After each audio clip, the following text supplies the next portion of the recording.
espada de Damocles sobre todos los seres humanos, la pendiente ira de Dios.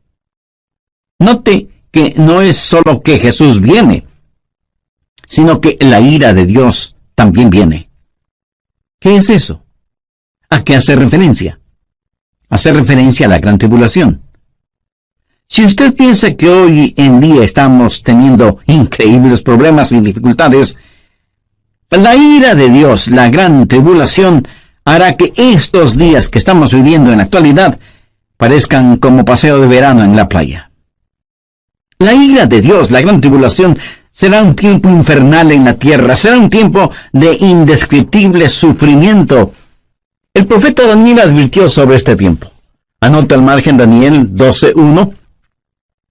Y será tiempo de angustia, cual nunca fue desde que hubo gente hasta entonces. Será un tiempo de sufrimiento sin paralelo en la historia. Y el Señor Jesús también advirtió sobre esto. Busque Mateo 24, desde el verso 21.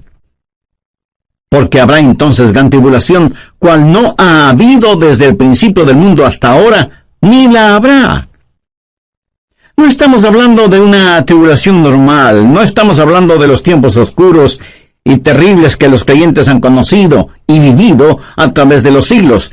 Estamos hablando de un tiempo sin precedentes. Daniel habla de tiempos problemáticos. Jesús habló de la gran tribulación y Pablo lo identifica como la ira que vendrá. En el capítulo 6 de Apocalipsis se describe la ira que vendrá. Veamos desde el verso 15. Y los reyes de la tierra y los grandes, los ricos, los capitanes, los todopoderosos y todo siervo y libre, se escondieron en las cuevas y entre las peñas de los montes y decían a los montes y a las peñas: caed sobre nosotros y escondednos del rostro de aquel que está sentado sobre el trono y de la ira del Cordero. Generalmente hablamos de la gentileza del amor del Cordero, o sea, de Jesús. Pero escúcheme con atención. El amor de Dios es la mitad de la verdad, pero no toda la verdad.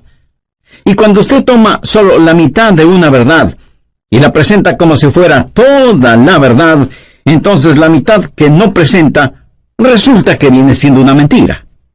Pero, mi amigo, de acuerdo a la Biblia, la otra mitad del amor de Dios es la ira de Dios, la justicia de Dios. El gran día de la ira de Dios se acerca. ¿Y quién será capaz de enfrentarlo? Daniel, Jesús, Pablo y Juan hablan sobre ese evento. Ese día sin paralelo ni precedente en la historia humana va a llegar, y Pablo lo identifica como la ira que vendrá. Con todo lo que sucede a nuestro alrededor en nuestros días, bien se podría decir que las llamas del juicio de Dios están ya apareciendo en el horizonte. Apocalipsis 6, desde el verso 1. Vi cuando el Cordero abrió uno de los sellos, y oí a uno de los 4 seres vivientes decir, como con voz de trueno: ven y mira. Cuando usted escucha truenos, ¿qué es lo que espera? Pues una tempestad, ¿verdad? A Juan se le dijo que mirara. ¿Y qué es lo que él vio? Veamos en el verso 2. Y miré, y he aquí un caballo blanco. Vamos a ver 4 jinetes en sus caballos, cabalgando durante la gran tribulación. Algunos llaman a estos los 4 jinetes del Apocalipsis. Y todo esto no es más que una descripción de la frase que Pablo usó cuando dijo: la ira venidera. El primer caballo es el blanco, de dominio. Juan dice: y miré, y he aquí un caballo blanco, y el que lo montaba tenía un arco, y le fue dada una corona, y salió venciendo, y para vencer. ¿Quién es este que monta en un caballo blanco? Mi amigo, no es otro que el anticristo. Es la simbología bíblica. Un caballo blanco significa dominio, conquista, triunfo, y durante ese tiempo, el Mesías del diablo, el anticristo, regirá en el mundo. Tiene un arco en su mano, lo cual es símbolo de poder. Tiene una corona en su cabeza, lo cual también significa dominio.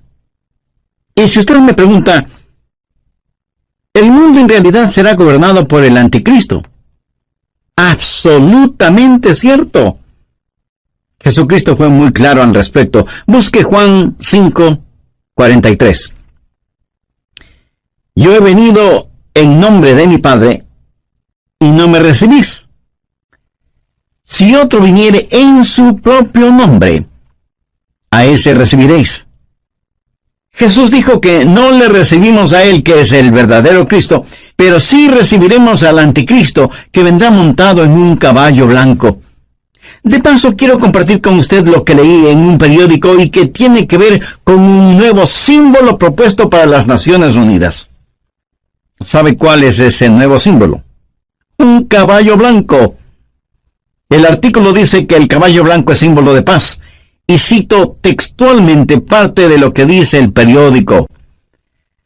La paloma, como símbolo de paz y fraternidad entre las naciones, enfrenta a un competidor, un caballo blanco. El diseño del caballo blanco fue donado con el propósito de unir pacíficamente los 5 continentes, simbolizado a través de la fortaleza del caballo que asegura libertad y unidad. En la cabeza del caballo habrá 5 cintas de diferentes colores que representan los 5 continentes: Europa, Asia, África, América y Australia. Así que se está impulsando un nuevo símbolo de paz, un caballo blanco, para que unifique al mundo. Y Daniel, haciendo referencia al anticristo, dice que por medio de la paz destruirá a muchos. Segundo, el caballo rojo de la destrucción. Apocalipsis 6:4. Y salió otro caballo, bermejo, y al que lo montaba le fue dado poder de quitar de la tierra la paz, y que se matasen unos a otros, y se le dio una gran espada. El caballo rojo de la destrucción, rojo como el color de la sangre. Y cuando este inspirado anticristo cabalga para conquistar, en su diabólico cerebro no habrá más que esa idea, conquistar, y habrá guerra y terror y destrucción, y la sangre roja lo manchará absolutamente todo. ¿Alguna vez usted ha pensado en nuestro mundo presente, armado hasta los dientes, con toda clase de armas de destrucción? El Medio Oriente es un verdadero polvorín, y en realidad nadie sabe qué naciones tienen armas biológicas o capacidad nuclear o termonuclear. Un gran general norteamericano dijo: sabemos mucho más acerca de la guerra que de la paz. Sabemos más acerca de quitar la vida que acerca de vivir en este siglo que se pregona es el siglo del progreso. El conocimiento científico ha sobrepasado los límites de control. Tenemos muchos hombres de ciencia, pero en verdad muy pocos hombres de Dios. El mundo ha alcanzado notoriedad sin sabiduría, poder sin conciencia. Somos un mundo de gigantes nucleares, pero criaturas sin ética. Todo lo que sucede en el mundo está llegando a su clímax. Y la Biblia lo identifica como el gran día de la ira de Dios. Con la llegada del caballo rojo de la destrucción, el espíritu del odio que está en el anticristo inflamará los corazones y las mentes de los seres humanos y causará que los padres maten a sus propios hijos y que se maten entre hermanos. Será un tiempo de indescriptible sufrimiento cuando la espada estará chorreando la sangre de todos aquellos que no han querido recibir la marca de la bestia. Y los cadáveres estarán abandonados en las calles, llenando con olores putrefactos el aire, en donde se mezclarán las lágrimas y el llanto de los vivos con el pedido de auxilio de los moribundos.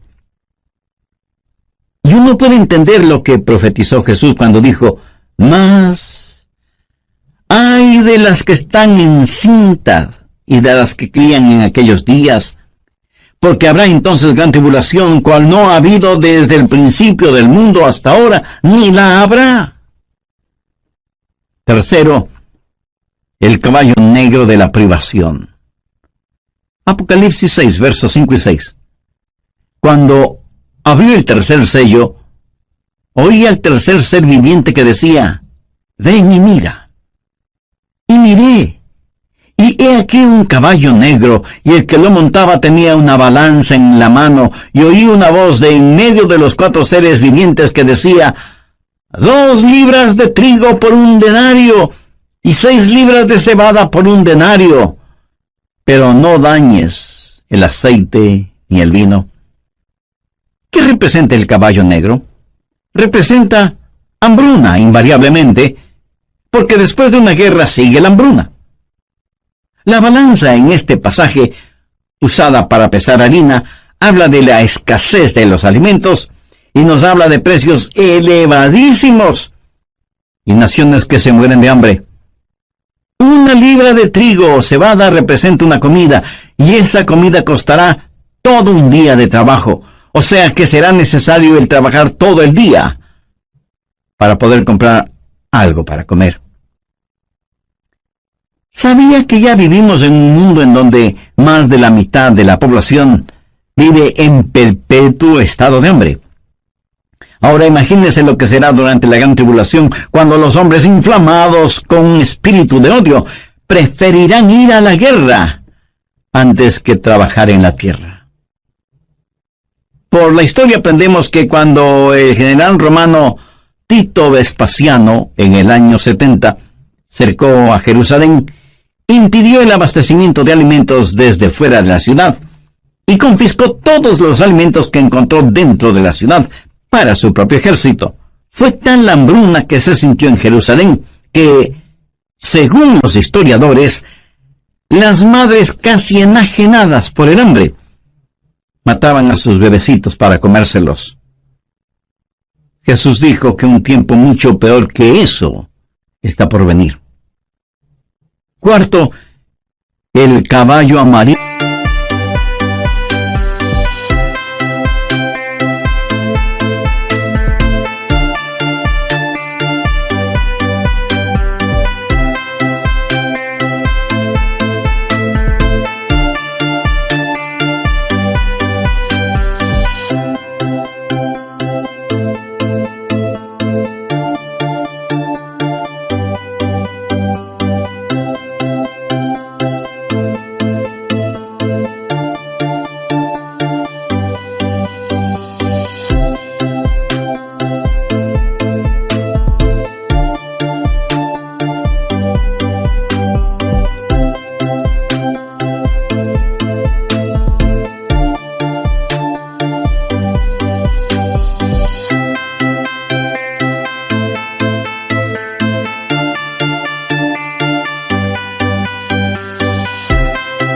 De la destrucción. Apocalipsis 6, versos 7 y 8. Cuando abrió el 4º sello, oí la voz del 4º ser viviente que decía: ven y mira. Miré, y he aquí un caballo amarillo, y el que lo montaba tenía por nombre Muerte, y el Hades le seguía. Y le fue dada potestad sobre la 4ª parte de la tierra para matar con espada, con hambre, con mortandad y con las fieras de la tierra. En el original griego, la palabra amarillo describe un color verde amarillento pálido. Este caballo es el de la destrucción, y millones de seres humanos serán destruidos. Esto nos enseña que en los oscuros días de la ira venidera habrá un odio generalizado, inspirado por el anticristo, y las masacres serán las consecuencias de ese odio, y la sangre correrá como ríos, y el hambre producirá muerte, y después de la muerte, el infierno. Se dice que a veces más gente muere después de terminada una guerra que durante la guerra misma. Y usted preguntará, ¿cómo puede ser eso posible? Amigo, después de la guerra hay una explosión de pandemias, infecciones, plagas. Pero en este pasaje, note que después de la muerte viene el Hades. ¿Qué significa eso? La muerte reclama el cuerpo, pero el Hades reclama el alma. Esos van a ser días terribles cuando ni siquiera en el sepulcro usted podrá esconderse de Dios. Y yo creo que los 4 jinetes del Apocalipsis están listos para comenzar su recorrido. Si nuestros oídos son sensibles, escucharemos el estruendo de sus cascos aproximándose aceleradamente. El gran día de la ira de Dios vendrá, ¿y quién será capaz de enfrentarlo? Este pasaje de Primera de Tesalonicenses nos previene acerca de la ira que vendrá, pero solo he hablado de una parte de lo que sucederá durante la gran tribulación. Vayamos ahora a Apocalipsis 9. La gran tribulación será un tiempo cuando los espíritus diabólicos serán desatados sobre la tierra. Apocalipsis 9:1. Y el quinto ángel tocó la trompeta y vio una estrella que cayó del cielo a la tierra. ¿Qué representa esa estrella caída? Es el mismísimo Lucifer. Y se le dio la llave del pozo del abismo, o sea, la llave es entregada a este supercriminal para que abra la cárcel que está en el abismo y deje en libertad a los malévolos espíritus encerrados allí. Y cuando eso pase, cosas increíblemente horrorosas van a suceder. Veamos el verso 2. Y abrió el pozo del abismo, y subió humo del pozo como humo de un gran horno, y se oscureció el sol y el aire por el humo del pozo, y del humo salieron langostas sobre la tierra, y se les dio poder como tienen poder los escorpiones de la tierra. Un notable comentarista bíblico refiriéndose a esto dice: las langostas son infernales, por eso vienen desde el fondo del abismo. Bueno, aquí no está hablando de langostas comunes. Estas son un emblema, un simbolismo de espíritus diabólicos. Son espíritus infernales e insaciables. Este no es un panorama muy halagador que digamos, ¿no le parece? Y menos para quienes no son salvos todavía. ¿Es usted ya salvo o salva? ¿Hay en su corazón el anhelo de que Jesús regrese?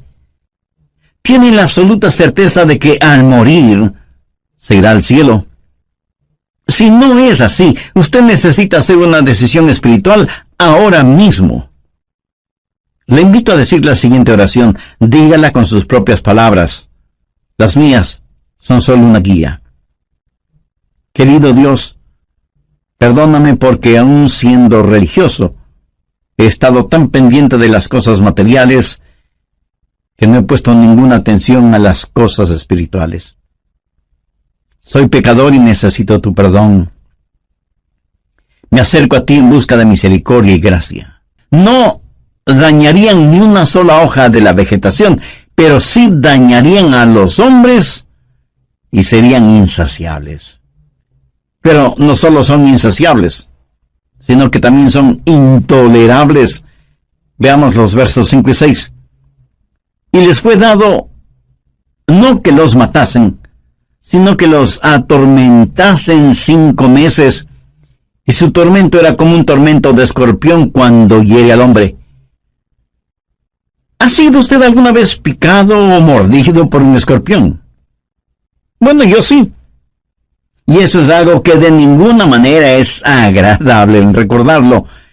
Pero estos tal vez billones de langostas bíblicas salidas del abismo infernal tendrán el poder de ocasionar intolerables y terribles dolores. ¿Cuán terrible es ese dolor? La respuesta está en el verso 6. Y en aquel día los hombres buscarán la muerte, pero no la hallarán, y ansiarán morir, pero la muerte huirá de ellos. Los hombres con ansiedad buscarán la muerte, porque la muerte será una bienvenida liberación al tormento ocasionado por estos espíritus diabólicos que estarán en total libertad sobre la tierra. No solo serán espíritus intolerables, sino que además serán espíritus irresistibles. Verso 7. Y el aspecto de las langostas era semejante a caballos preparados para la guerra. Como un ejército bien entrenado avanzan, marchan. y nadie les puede detener, nadie puede estorbar el vertiginoso marchar de estas fuerzas diabólicas salidas del fondo del abismo de la maldad. Son irresistibles y al parecer invencibles. Apocalipsis 9:7. Y el aspecto de las langostas era semejante a caballos preparados para la guerra. En las cabezas tenían como coronas de oro. ¿Qué significa esto? Significa que a Satanás se le ha dado dominio y está temporalmente en el trono. Es el milenio del diablo. El infierno está de fiesta. Son irresistibles, invencibles e inteligentes. Mire lo que dice la parte final del verso 7. Sus caras eran como caras humanas. En la tipología bíblica, el rostro de un hombre siempre habla de inteligencia. Pero siempre ha sido la sabiduría humana la que ridiculiza la verdad de Dios. El interés de Satanás siempre ha sido el controlar la mente del hombre, no tanto su corazón y conciencia. Los espíritus diabólicos implantan en nuestras mentes ideas de cómo debemos aprender acerca de las estratagemas seductoras de Satanás, pero son estratagemas insidiosas. Verso 8. Tenían cabello como cabello de mujer, sus dientes eran como de león. Mi amigo, estas no son langostas ordinarias. El cabello de mujer habla del carácter seductor y atractivo de las fuerzas diabólicas. La Biblia nos advierte acerca de los espíritus seductores, y el diablo seducirá a millones con encantos femeninos. Pero debemos mirar más allá de todo lo que ofrece como atractivos este ángel de luz, porque él es en verdad un león rugiente. La Biblia dice, sus dientes eran como de león, para devorar y destruir a quienes caen en sus garras, insidioso y engañador, con pelo como de mujer, pero con colmillos de león. Los espíritus diabólicos son además insensibles. Veamos el verso 9. Tenían coraza como corazas de hierro. ¿Qué significa esto? Que por un periodo de tiempo ellos eran inmunes a cualquier daño. A los débiles y pecadores seres humanos no les servirá de nada el tratar de luchar. ¿Cuán frecuentemente desestimamos el poder de Satanás y nos reímos y hacemos bromas al respecto? Lo cual es una necedad, porque estos espíritus diabólicos son insensibles e inescapables. Note lo que dice la segunda parte del verso 9. El ruido de sus alas era como el estruendo de muchos carros de caballo corriendo a la batalla. Por todas partes el aire está lleno con los ruidos de estos espíritus diabólicos, a quienes usted ni puede ganar en astucia, ni nada. Veamos ahora el verso 10. Tenían colas como de escorpiones y también aguijones, y en sus colas tenían poder para dañar a los hombres durante 5 meses. ¿Sabía usted que el tiempo normal de vida de una langosta es 5 meses? El apóstol Juan usa simbolismos para decirnos que estos espíritus malignos, que tienen colas como de escorpiones, efectuarán su trabajo de herir a los hombres. Tienen el poder para hacerlo. Y como si todo esto fuera poco, esos espíritus son además indivisibles. Verso 11. Y tienen por rey sobre ellos al ángel del abismo, cuyo nombre en hebreo es Abadón y en griego Apolión. Hay un rey sobre estos espíritus. Recuerde que no tenemos lucha contra sangre y carne, sino contra principados, contra potestades, contra los gobernadores de las tinieblas. Abadón o Apolión literalmente significa destrucción. Un poderoso príncipe infernal, tal vez Satanás mismo, es quien los guía para que torturen a los habitantes de la tierra durante la gran tribulación, no sea durante la ira venidera. En segundo lugar, hay una anticipada espera. Veamos 1 Tesalonicenses 1:10. y esperar de los cielos a su Hijo, al cual resucitó de los muertos, a Jesús, quien nos libra de la ira venidera. ¿Lo ve? Esperamos por su Hijo Jesús, quien nos libra de la ira venidera. Pregunta, ¿vivirá la iglesia la gran tribulación? ¿Estará la iglesia sujeta a la ira que vendrá? Bueno, personalmente no lo creo.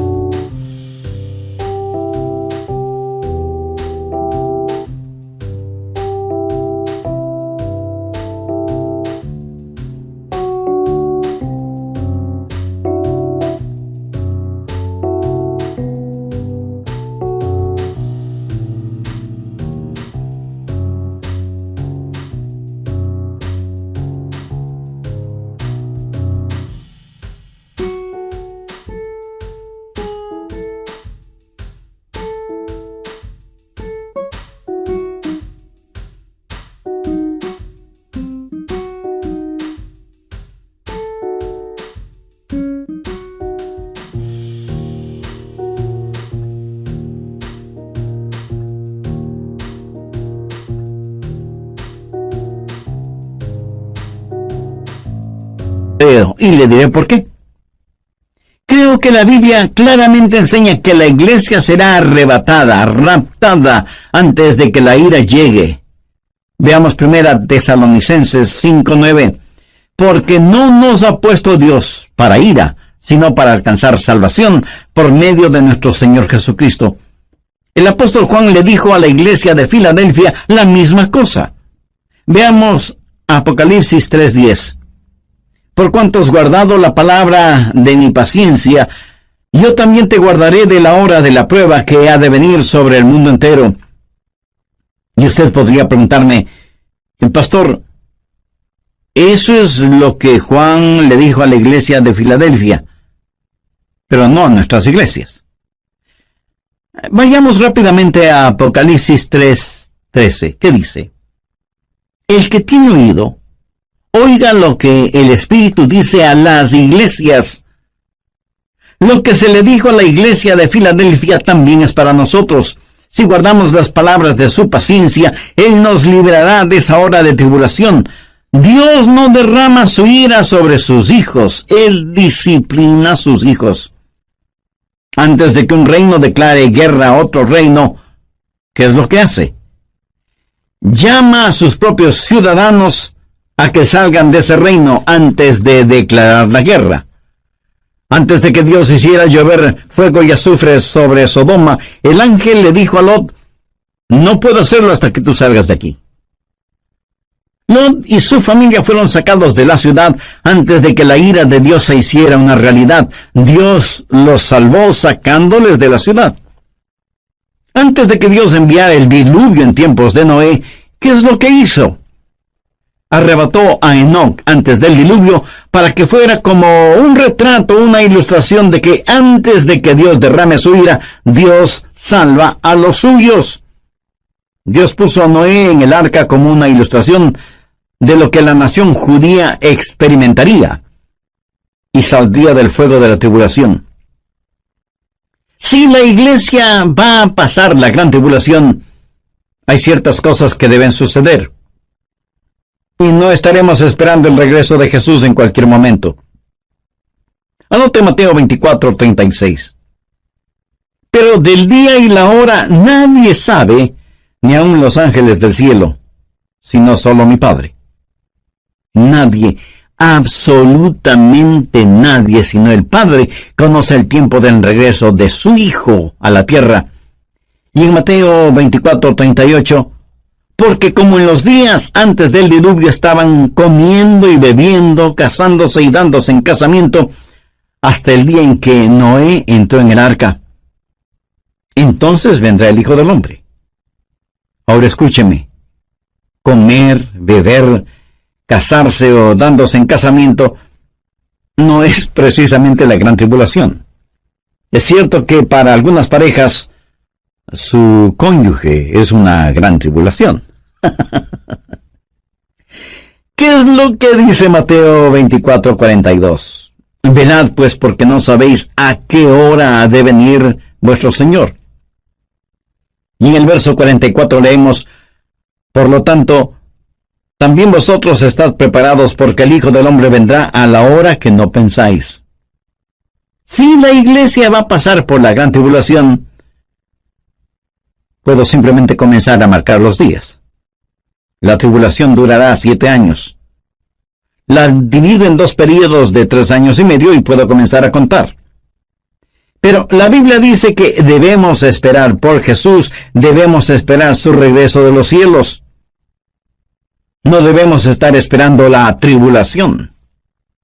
Marcos 13, versos 32 y 33 dicen: pero de aquel día y de la hora nadie sabe, ni aun los ángeles que están en el cielo, ni el Hijo, sino el Padre.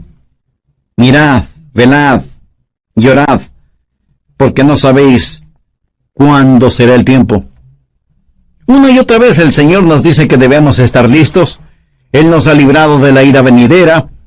Si la iglesia va a pasar por la gran tribulación, entonces, en vez de estar mirando hacia arriba, debemos estar mirando alrededor, esperando no a Cristo, sino al anticristo. No habrá la esperanza bendita, y la muerte sería mucho mejor que pasar por la tribulación para llegar al reino. Sí, hay una ira pendiente, pero también hay una anticipada espera. Nosotros esperamos por Jesús. Hay también un servicio ejemplar. ¿Qué debemos hacer? Pues estar listos para el rapto. ¿Cómo los creyentes de la iglesia primitiva se preparaban para el rapto? Veamos 1 Tesalonicenses 1:9.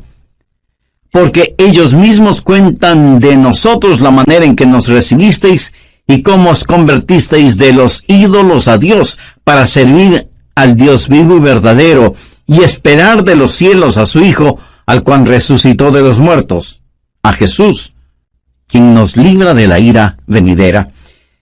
En primer lugar, si usted quiere estar listo para el rapto, necesita convertirse de sus ídolos a Dios. Y alguien dirá: nosotros no tenemos ídolos. Oh, sí que los tenemos. Ídolos viejos con nombres nuevos. En vez del dios Mamón, que representa avaricia, ahora es el dios ambición. En vez del dios Baco, que era el dios del desenfreno y la borrachera, ahora le llaman el dios de la hora feliz. En vez de la diosa Afrodita, que era la diosa de la lujuria sexual, ahora la llaman la revolución sexual. Son los mismos dioses y diosas, ídolos de antaño, con atractivos y políticamente correctos nombres. Hoy en día, en vez de Marte, que era el dios de la guerra, ahora se lo identifica como indignación justa. Y sin embargo tenemos en nuestras modernas ciudades más problemas, crímenes y odios como nunca antes. Viejos ídolos con nuevos nombres. ¿Y qué es un ídolo? Un ídolo es cualquier persona o cosa que usted ame más que a Dios. Es cualquier cosa en la cual usted confía más que en Dios. Es cualquier cosa a la que sirve más que a Dios. O cualquier cosa a la que usted tema más que a Dios. Cualquier persona o cosa que le desvíe de Dios es un ídolo. En Mateo 6:33 leemos: mas buscad primeramente el reino de Dios y su justicia, y todas estas cosas os serán añadidas. Usted debe volverse de sus ídolos a Dios. Usted no puede tener a Cristo y al mundo al mismo tiempo. Tiene que arrepentirse. Esa es la primera cosa para estar listo o lista para el rapto. ¿Se ha vuelto usted hacia el Dios vivo y verdadero? ¿Se ha olvidado o dejado de sus viejos caminos? ¿Le ha entregado su corazón a Jesús, que es el Dios vivo y verdadero? En segundo lugar, hay que servir al Dios vivo y verdadero. Algunos de ustedes me dirán: Pastor Adrián, yo creo las cosas que usted predica sobre profecía. Bueno, muchas gracias. Ahora permítame decir con toda la unción, función y emoción de mi alma: si usted cree en lo que estoy predicando hoy, usted debe empezar a servir a Jesús. Por favor, saque su cabeza de las nubes proféticas y ponga sus pies en la tierra y comience a ganar almas.